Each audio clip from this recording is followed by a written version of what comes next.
Hello students, today I am going to teach you science subject and chapter number 1 and part जो है उसका part number जो part 3 number का part है। Lesson number 1 है nutrition in plants, उसका मैं पार्ट 3 दे रही हूँ। यहाँ जो है एक्सप्लेनेशन ऑफ टेक्सचुअल जो एक्टिविटीज का बताया गया है। यहाँ बताई गई है एक्टिविटी बताई गई है to demonstrate that sunlight, demonstrate करना है हमें sunlight is inevitable for the process of photosynthesis. जो फोटोसिंथेसिस में जो है जो क्रिया होती है प्रोसेस होती है उसमें सनलाइट कितना जरूरी है उसका हमें डेमोन्स्ट्रेट बताया गया है। यहाँ पर एपार्टस एंड मटेरियल्स, उसके कौन कौन से पार्ट्स हैं और उसके कौन मटेरियल्स हैं। 2 पॉटेड प्लांट्स, 2 जो है पॉटेड किए हुआ प्लांट्स लेना है। ऑफ सेम काइंड, एक जैसी जात के लेना है। ब्लैक बॉक्स आयोडीन सॉल्यूशन, उसमें क्या डालना है आयोडीन सॉल्यूशन। ये एक्सपेरिमेंट जो है हम स्टार्ट करते हैं। यहाँ पर 2 जो बताए गए हैं सेम जो बताए पॉटेड प्लांट्स बताए गए सेम काइंड। यहाँ पर देखिए एक पर क्या किया गया है, प्लांट कैप्ट इन डार्क, कहाँ रखा गया अंधेरे में रखा गया है, डार्क रूम और ब्लैक बॉक्स में रखा गया है। अब ये जो प्लांट है नेक्स्ट है जो 2nd नंबर का है उसे सनलाइट में रखा गया है। Plant kept in sunlight. Procedure देखेंगे। नंबर 1 टेक 2 पॉटेड प्लांट्स, जो पॉटेड किया हुआ प्लांट्स लेना है ऑफ द सेम काइंड, एक जैसे 2 प्लांट्स लेने हैं। इसमें लिए हैं 2 नंबर में है keep 1 in the dark room, एक को कहाँ रखने के लिए कहा गया है डार्क रूम में, नहीं तो और नहीं डार्क रूम में रखो, नहीं तो in a black box, black box में रखिए जैसे यहाँ बताया गया है फॉर 72 आवर्स। क्या है 72 आवर्स रखना है हमें इसे ब्लैक बॉक्स में। 3 नंबर की प्रोसीजर है keep the other potted plant, दूसरा जो अदर पॉटेड प्लांट है उसे कहाँ रखना है इन द सनलाइट। जो दूसरा है पॉटेड प्लांट उसे हमें सनलाइट में रखना है। ना 4 number point of for water both potted plants regularly, हमें रोजाना उससे पानी पिलाना है, रोज वाटर जो है डालना है उसमें। 5 नंबर पॉइंट 5 आफ्टर 3-4 डेज, 3-4 दिन के बाद हमें देखना है प्लक 1 लीफ, एक पत्ता तोड़ो फ्रॉम बोथ प्लांट्स। ये हमें क्या है 3-4 दिन के बाद प्लक करना है 1 लीफ को फ्रॉम बोथ प्लांट से, एक एक पत्ता तोड़ना है। 6 नंबर परफॉर्म आयोडीन, जो आयोडीन दिया गया है हमने जो आयोडीन लिया है जो मटेरियल में उसे हमें क्या है perform iodine test for the presence of starch, देखना है इसमें स्टार्च कितना है इन बोथ लीव्स, दोनों पत्तों में कितना स्टार्च है मालूम करने के लिए हमें आयोडीन टेस्ट करना है। रिकॉर्ड योर ऑब्जर्वेशन, हमने जो ऑब्जर्वेशन किया उसको रिकॉर्ड उसका लिखना है। 7 number now leave the pot which was earlier kept in a dark, अब क्या है leave the pot which was earlier kept in, जो डार्क में रखा है उसे लेना है in the sunlight for 3-4 days से, उसके बाद कहाँ रखना है 3-4 दिन के लिए सनलाइट में रखना है। 8 number perform iodine test again on its leaves for to know, क्या है हमें फिर आयोडीन टेस्ट करना है उसका पत्ते का टू नो जानने के लिए the presence of starch and record your observation, हमें इसका भी रिकॉर्ड ऑब्जर्व करना है, इसको देखना है कि इसमें क्या हुआ है, इसको रिकॉर्ड करना। Record your observation. Observation number 1 when drops of iodine, जब हमने ड्रॉप्स ऑफ आयोडीन डाला है तो क्या हुआ solution are put on a leaf, solution जो आयोडीन का बनाकर पत्ते पे जो डाला of a plant kept in sunlight, जो सनलाइट में रखा गया था उसके जो पत्ता तोड़ा उस पर जो हम आयोडीन टेस्ट किया गया तो क्या हुआ, टर्न्स ब्लू और ब्लैक। क्या हो गया, पत्ता इसमें चेंज हो गया, ब्लू हो गया, ब्लू और ब्लैक। इट इंडिकेट्स, वो क्या बताता है, the presence of starch.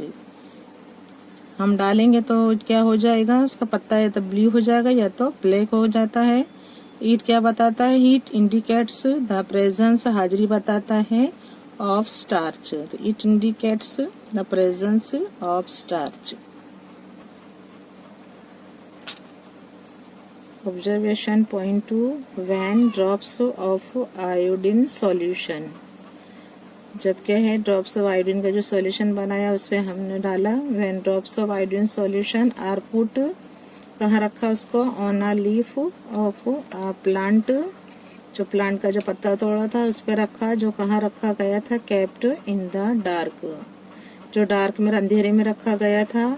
Does not turn blue, वो क्या है, उस पर कोई फर्क नहीं हुआ और वो ब्लू हुआ नहीं, उसका जो कलर है वो चेंज नहीं हुआ, ना तो वो ब्लू हुआ ना तो वो ब्लैक हुआ कलर उसका। तो वो क्या बताता है, it indicates the absence of starch. यहाँ प्रेजेंट था, स्टार्च बताया है, सनलाइट में जो बताया गया है उसमें प्रेजेंट था, जो स्टार्च बना हुआ था वहाँ पर एब्सेंट है, स्टार्च बना नहीं है। तो क्या बताता है, it indicates the absence of starch.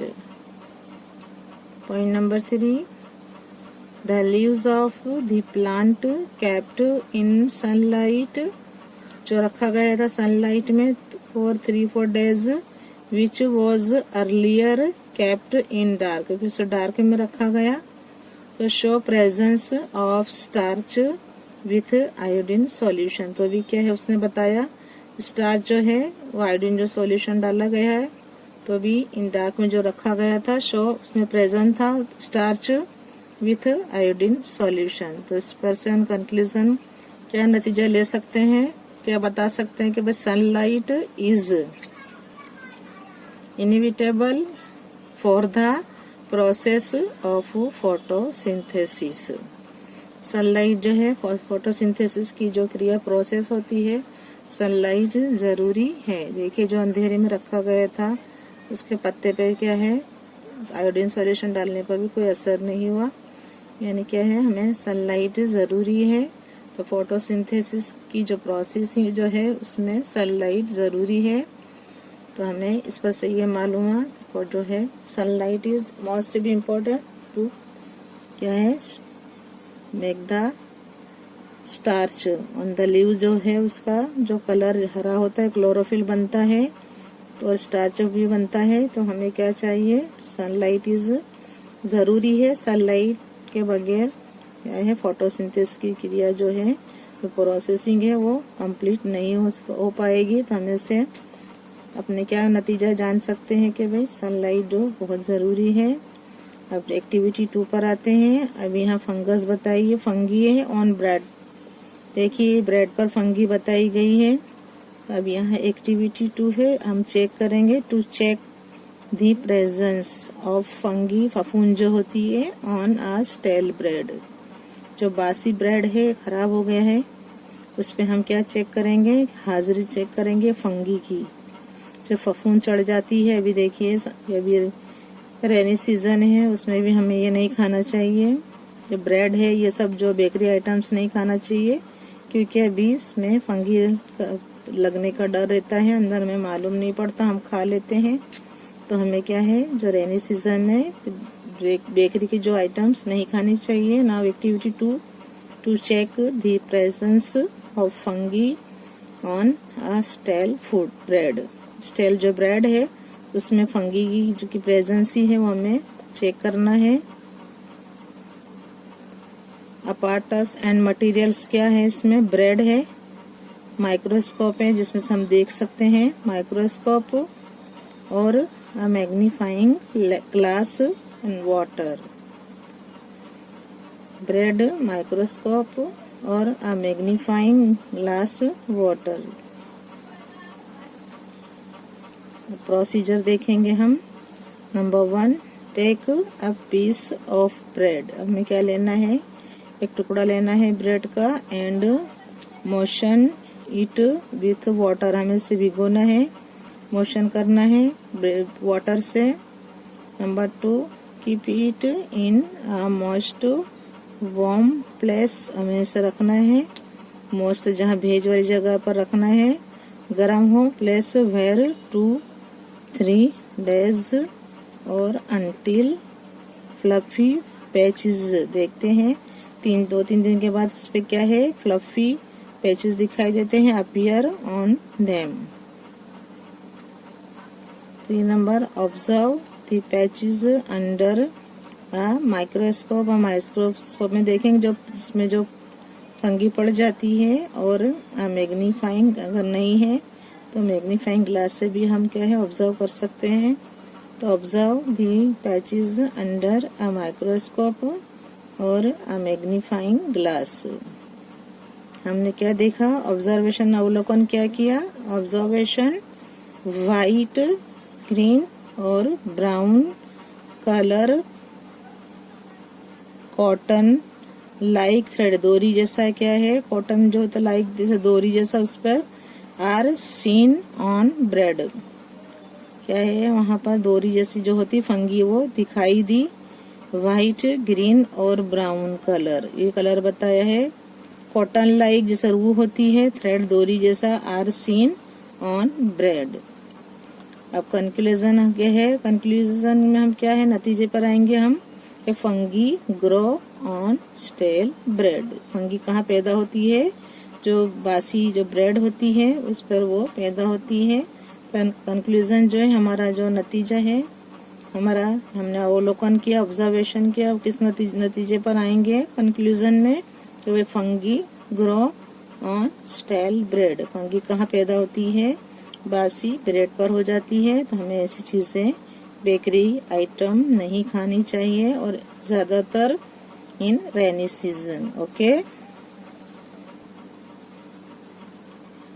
Now we come on chapter 2, nutrition in animals. अभी हमने न्यूट्रिशन जो देखा, पोषण खुराक में कैसा होता है प्लांट में, अब हम एनिमल्स पर जाएंगे। न्यूट्रिशन इन एनिमल्स, ये चैप्टर नंबर 2 है। यहाँ पर question 2, mark T if the statement is true and if it is false.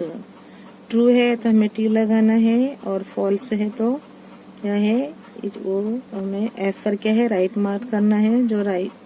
जो सेंटेंस ट्रू है तो राइट, उस पर भी राइट मार्क करना है, फॉल्स है उस पर भी करना है, जो आंसर इसका राइट है उस पर हमें राइट मार्क करना है। Number 1, digestion of starch starts in the stomach, जो हजमे की जो क्रिया है वो स्टार्च जो है स्टार्ट्स वहाँ शुरू होता है इन द स्टमक, तो ये है फॉल्स, तो हमें फॉल्स पे करना है right. 2 number, the tongue helps, tongue जो है मदद करती है इन मिक्सिंग फूड, हम चबाते रहते हैं तो साथ में क्या है टंग भी घूमती है, उसको घुमाया करती है, जो हमारा फूड खुराक को मिक्सिंग फूड विथ सालीवा, जो हमारा अंदर जो सालीवा थूक होता है उससे हम चबाते हैं वो मिलता जाता है, और वो क्या है टंग जो उसको मिलाती रहती, मिक्सिंग करती रहती फूड को, और सालीवा जितना हम चबाएंगे उतना सालीवा ज्यादा उसमें जाएगा, और हमारा जो है डाइजेस्टिव सिस्टम वो क्या है हमेशा अच्छा रहेगा। तो the tongue helps in mixing food with saliva, जो हमारा अंदर का जो होता है सालीवा जो थूक जैसा होता है वो क्या है उसमें मिलता है, और हमारा जो खुराक होता है हल्का हो जाता है और अंदर जाता है, और हमें क्या है पचने में आसानी होती है। तो the tongue helps in mixing food with saliva, तो ये स्टेटमेंट है राइट है, ट्रू है, तो हम टी पर राइट मार्क करेंगे। नंबर 3, द गॉल ब्लैडर, जो पित्ताशय होता है टेम्परली क्या है temporarily stores bile. The gall bladder पित्त उसमें क्या है जो होता है स्टोर होता है, ज्यादा जो बाइल होता है, पित्त होता है, वहां पर स्टोर होता है, किसमें? गोल ब्लैडर में। This statement is also right, तो हम कहाँ पर? टी पर, ट्रू पर राइट मार्क करेंगे। 4 नंबर, द रूमिनेंट्स ब्रिंग, जो रूमिनेंट्स यानी क्या है? जो जुगाली करने वाले एनिमल्स होते हैं, ब्रिंग बैक, जल्दी जल्दी वो लोग निकल जाते हैं, फिर उसके बाद आराम से बैठकर उसको क्या है? उसकी जो जुगाली करते रहते हैं, तो उन्हें कहते हैं रूमिनेंट्स ब्रिंग। जो रूमिनेंट्स होते हैं एनिमल्स, जो जुगाली करने वाले होते हैं, ब्रिंग बैक, वापस लाते हैं, जो सॉलिड किया है उन्हें निकल गए हैं, जो ग्रास है, इनटू देयर माउथ, वापस लाते हैं, and chew it for some time, बहुत देर तक वो उसको चबाया करते हैं, जुगाली करते हैं। तो this statement is also right, we put here true पर हम राइट मार्क करेंगे। द रूमिनेंट्स ब्रिंग बैक, जुगाली करने वाले जो जानवर होते हैं, वो जो सॉलिड किया है उन्होंने जो निकल गए हैं, ग्रास जो घास खा गए हैं, इनटू देयर माउथ, जो मुंह में चला गया है, उसे वापस लाते हैं, and chew it for some time, true. Now question number 3, tick right mark the correct answer in each of the following.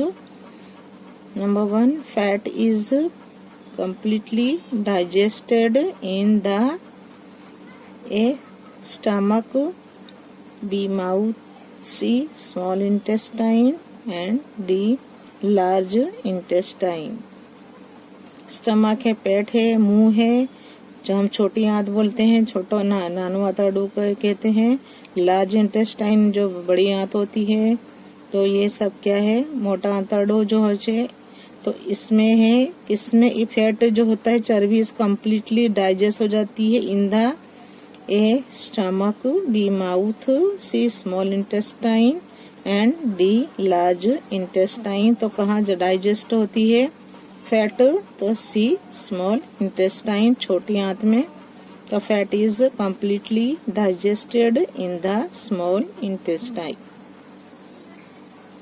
2 number, water from the undigested food, जो वाटर होता है, जो क्या है? हजम नहीं होता खुराक, इज एब्जॉर्ब्ड, कहाँ एब्जॉर्ब होता है?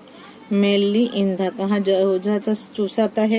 चूसा जाता है, mainly in the A, stomach, B, food pipe, stomach है, पेट है, फूड पाइप है, जो खाने की नली होती है, एंड सी, स्मॉल इंटेस्टाइन, छोटी आंत के, डी, लार्ज इंटेस्टाइन, बड़ी आंत।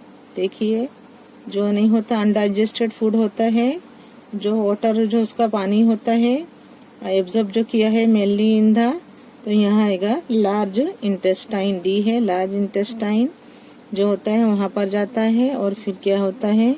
फॉर्म्स जो होता है, फॉर्मेशन ऑफ फेसिस के तौर पर बाहर निकलता है लार्ज इंटेस्टाइन में से। तो water from the undigested food is absorbed mainly in the large intestine.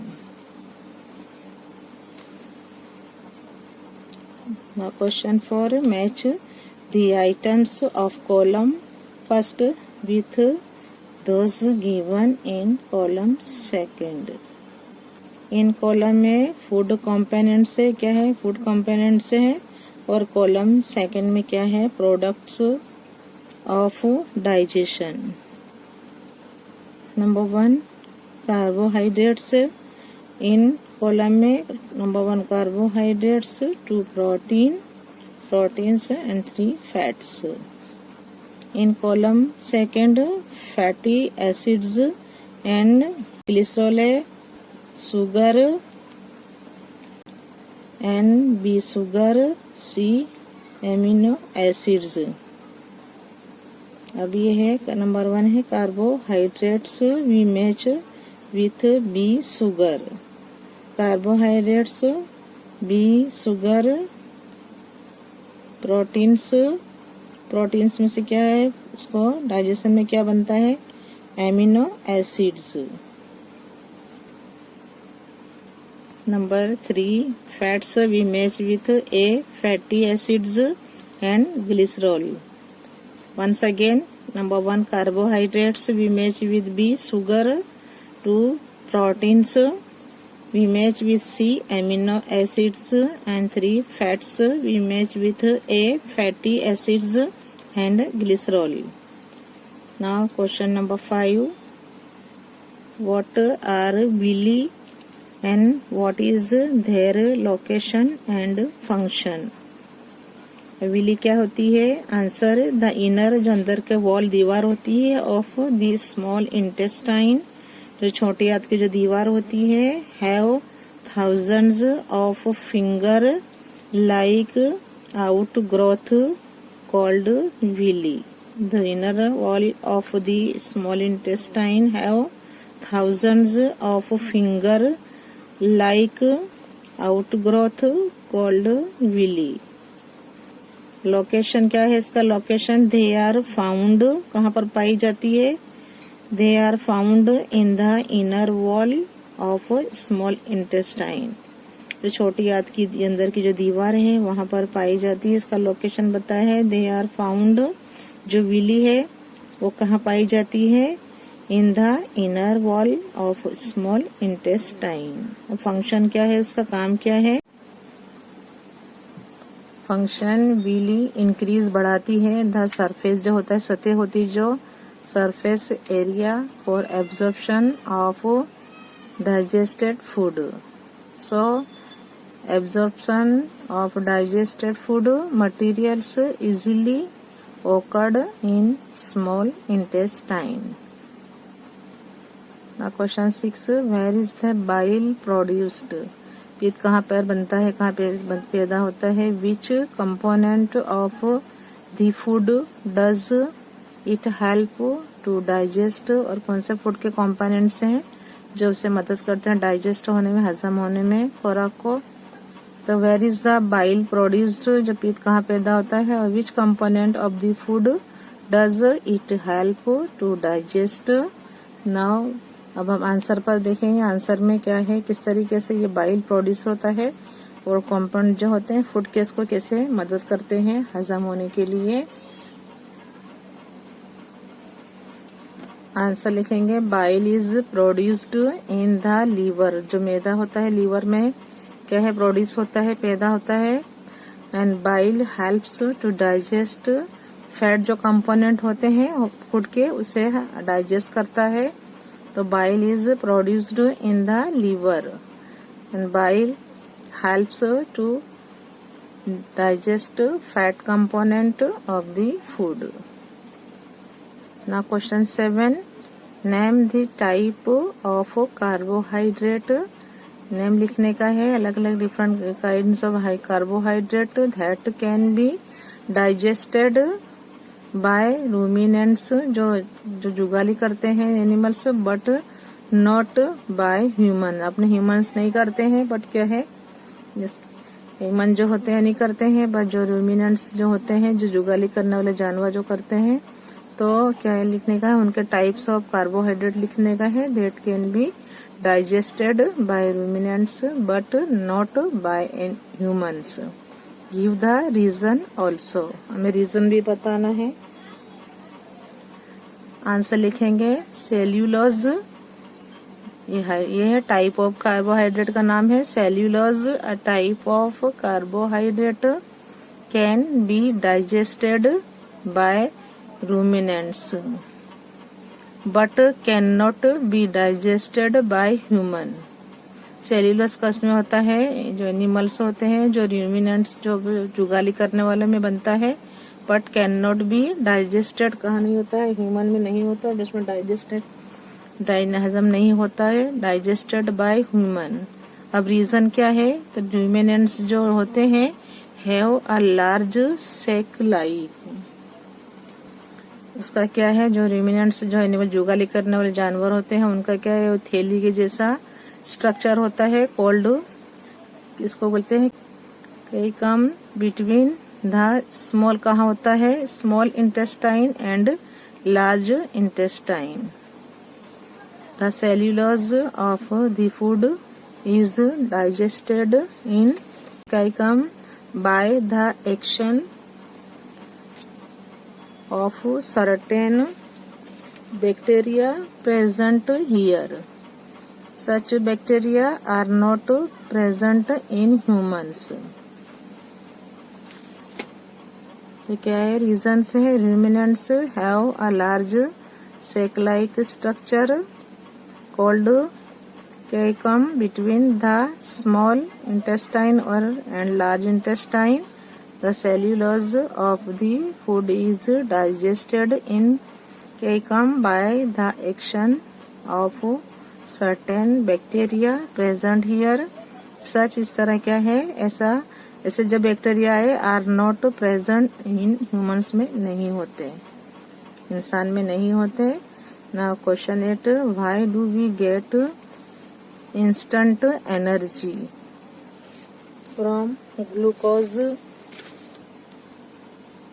क्या लिखा हुआ है? Why do we get instant, तुरंत एनर्जी मिलती है, फ्रॉम ग्लूकोज से हमें मिलता है एनर्जी.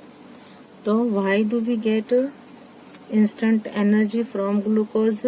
आंसर, जो ग्लूकोज होता है is the simplest form of carbohydrates. It can directly absorb करता है, इन ब्लड में होता है.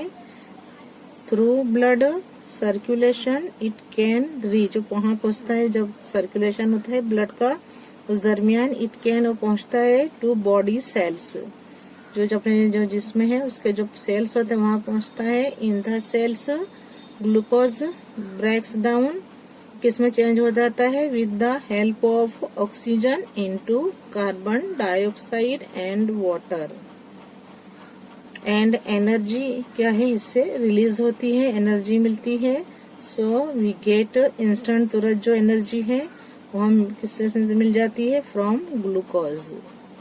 So why do we get instant energy from glucose? We write the answer. Glucose is the simplest form of carbohydrates. It can directly absorbed in blood. Through blood circulation, it can reach to body cells. In the cells, glucose breaks down with the help of oxygen की जो help से वो क्या है? टूटता है. into किसमें बनता है?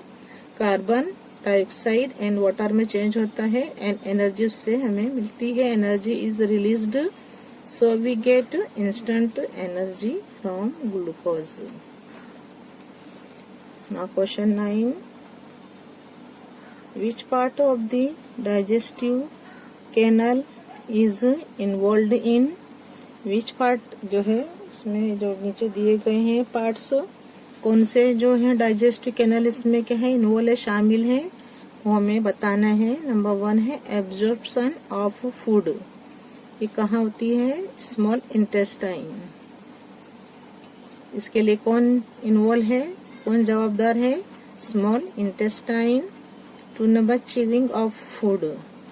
हम चीव करते हैं, खुराक चबाते हैं, तो बक्कल कैविटी, ये जो मुख गुहा होती है वहां पर होती है प्रोसीजर. चीविंग ऑफ फूड कौन जवाबदार है इसके लिए? बक्कल जो है कैविटी, मुख गुहा. और 3 नंबर है किलिंग ऑफ बैक्टीरिया. कहाँ किलिंग ऑफ बैक्टीरिया कहाँ मरते हैं? Stomach. And 4 number complete digestion of food कहाँ होता है? जो हजमा कहाँ होता है? कंप्लीट जो हम खुराक खाते हैं उसका, तो वो होता है स्मॉल इंटेस्टाइन में होता है. तो कौन इन्वॉल्व है इसके लिए? Small intestine. एंड 5 नंबर है फॉर्मेशन जो होता है, रूप में निकलता है, फॉर्मेशन ऑफ फैसिस, यानी क्या है? जो मल का जो निर्माण होता है वो कहाँ होता है? उसके लिए कौन इन्वॉल्व है? तो लार्ज इंटेस्टाइन. स्मॉल इंटेस्टाइन में बिल्कुल डाइजेस्ट होकर जो होता है हमारा, वो जो कचरा जैसा होता है जो वो कैसे निकल जाता है? फ्रॉम किससे निकल जाता है? लार्ज इंटेस्टाइन के द्वारा निकल जाता है. तो फॉर्मेशन ऑफ फैसिस यानी जो हमारा जो मल का निर्माण कहाँ होता है? Large intestine. Once again, 1 absorption of food कौन जवाबदार है इसके लिए? Small intestine. कौन इन्वॉल्व है? Small intestine. And chewing of food buccal cavity and killing of bacteria stomach. कौन number? Complete digestion of food in small intestine And 5 number, formation of feces, large intestine.